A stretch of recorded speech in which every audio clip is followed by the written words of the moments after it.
le désencombrement hivernal ou comment prendre soin de soi, simplifier et changer sa vie.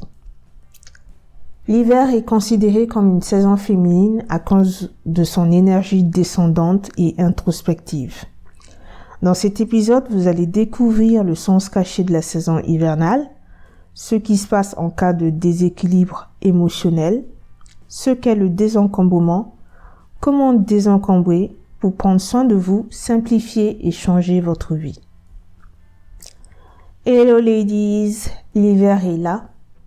À chaque nouvelle saison, je constate que j'évolue et que je me rapproche de plus en plus de la déesse que je veux devenir. J'adore désencombrer.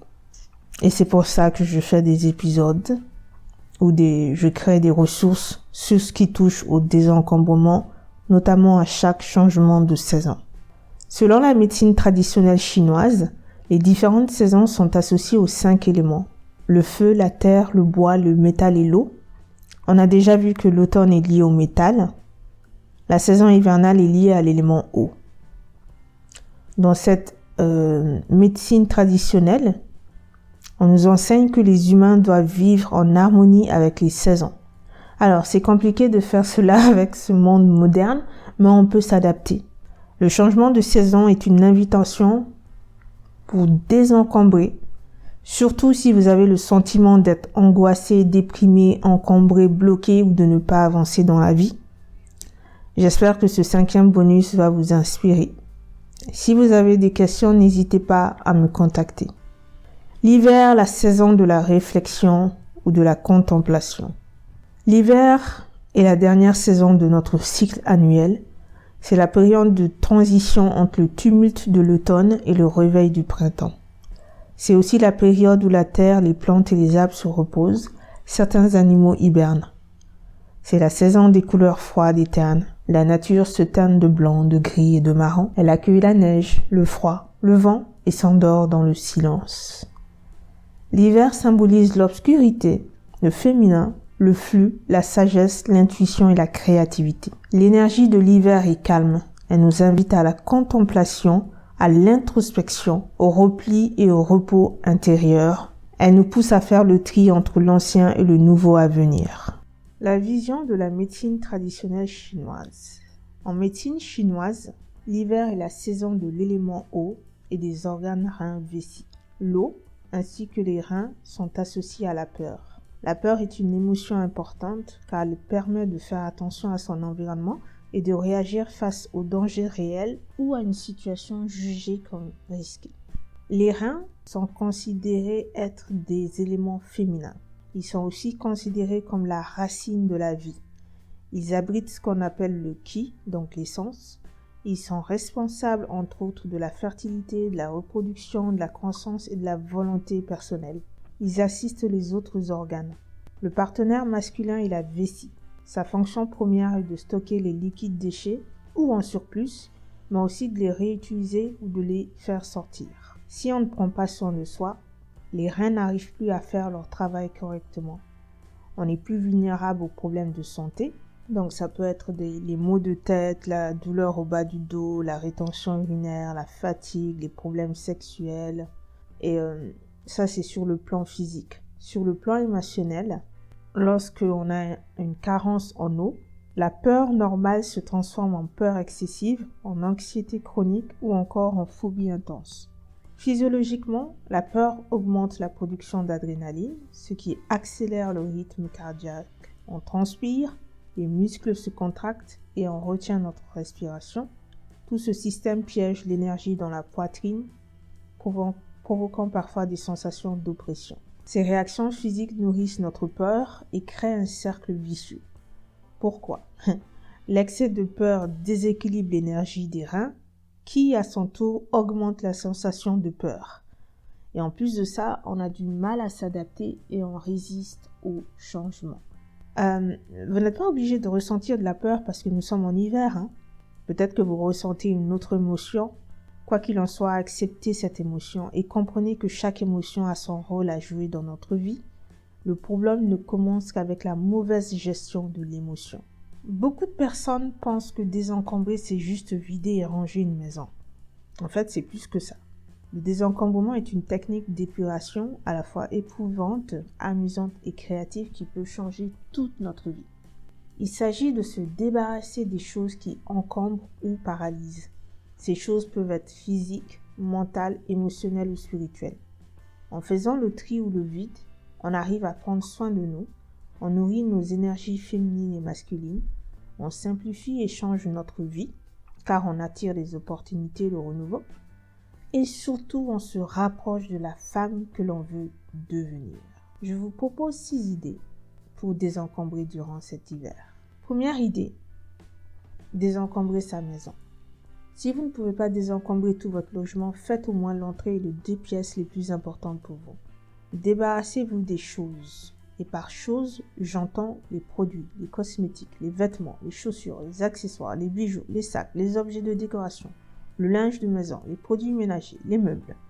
Donc, débarrassez-vous des choses que vous n'aimez pas, qui ne vous correspondent plus, qui ne vous mettent pas en valeur et qui ne sont pas confortables, qui sont déchirées, usées, cassées, périmées, toxiques, qui sont doublants, qui sont inutiles, qui véhiculent un mauvais souvenir ou qui sont stressantes, qui vous rendent triste, qui vous empêchent de laisser partir le passé et d'aller de l'avant. Vous avez le choix. Vous pouvez jeter, donner ou vendre les choses que vous ne voulez plus garder. Après avoir fini, nettoyez votre logement avec des produits ménagers naturels. Pensez à purifier votre logement pour que toutes les énergies négatives accumulées partent. Vous laissez la fenêtre ouverte et vous pouvez diffuser une huile essentielle d'orange ou de citron.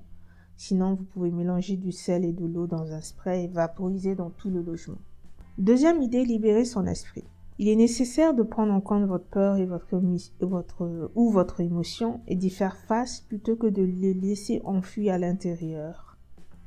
L'écriture favorise le lâcher-prise et la sérénité. Prenez un carnet, sinon vous pouvez enregistrer vos réponses dans un téléphone. Alors, veillez à faire cet exercice quand vous êtes totalement disponible. Quelles sont les raisons de votre peur, de votre anxiété, de votre émotion? Si vous ne connaissez pas les raisons, quand est-ce que la sensation de peur, d'anxiété apparaît? Quelles sont les conséquences de cette peur, de cette anxiété ou de l'autre émotion dans votre vie actuelle? Décrivez précisément. Quel est l'événement du passé dont vous n'êtes pas fier et qui vous poursuit toujours? En quoi vous ne prenez pas soin de vous? Si vos larmes coulent, laissez-les couler. Les larmes symbolisent la libération. Troisième idée, libérer son temps. L'hiver est fait pour se reposer. Donc, vous allez prendre votre carnet, votre journal et votre stylo. Encore une fois, notez dans votre journal les tâches, les activités, les projets, les loisirs personnels ou professionnels qui vous stressent, qui sont chronophages, qui sont inutiles ou ne vous apportent aucune joie, aucun plaisir, qui ne vous aident pas à incarner la femme que vous voulez devenir. Et si vous passez beaucoup trop de temps sur les réseaux sociaux, je vous invite à réfléchir sur ce que cela vous apporte. Vous allez surligner en rouge les choses que vous pouvez supprimer dès maintenant ou à partir de l'année prochaine. Surlignez en vert les choses que vous ne pouvez pas supprimer, mais que vous pouvez faire avec plus de plaisir et d'efficacité en faisant appel à votre créativité. Là, je pense surtout aux activités chronophages. Surlignez en orange les choses auxquelles vous dites oui alors que vous pensez non au fond de vous. Je pense qu'on est en tout cas, je suis passée par là. Faites attention à dire poliment non la prochaine fois et ne tombez pas dans le piège de vous justifier. Il ne s'agit pas de tout changer maintenant. Je veux surtout que vous preniez conscience de vos activités vampires, parce que remplir sa vie d'activités qui ne servent pas, pour moi, ce sont des activités vampires. Vous allez surtout aussi prendre conscience de la puissance de votre créativité et de votre sagesse. Parce que vous pouvez, s'il y a des activités que vous ne pouvez pas supprimer de votre vie, vous pouvez les faire autrement. En regardant votre liste, vous allez vous rendre compte du temps passé à faire des choses qui ne vous servent pas.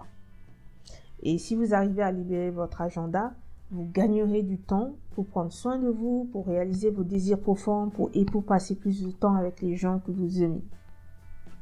4e idée, nettoyer et apaiser son corps. Votre corps a accumulé des tensions dans le silence durant près de 3 mois ou depuis bien longtemps. Sachez que les tensions physiques s'accumulent à chaque fois que l'on vit une forte émotion et on ne ressent pas certaines d'entre elles malheureusement. Donc, pour vous aider à gérer votre peur ou une autre émotion, je vous invite à prendre un rendez-vous avec un spécialiste, ou une spécialiste énergétique pour effectuer un soin. Le soin énergétique est destiné à nettoyer le corps pour dissoudre les blocages physiques et émotionnels. Grâce au nettoyage, une bonne énergie va circuler dans le corps, il va guérir et revivre. Renseignez-vous et choisissez bien votre expert local. Dans mon cas, ça fait plus de 3 ans que je suis suivie par une naturopathe et je peux vous affirmer que ces techniques et ces réflexions m'aident beaucoup dans mon développement personnel.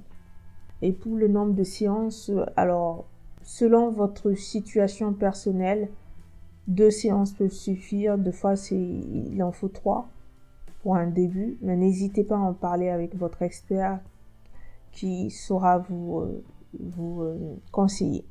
5e idée, purifier son corps. Si votre état de santé le permet, chaque matin, avant de prendre le petit déjeuner, pressez la moitié d'un citron dans un verre et ajoutez de l'eau chaude. Mélangez et buvez.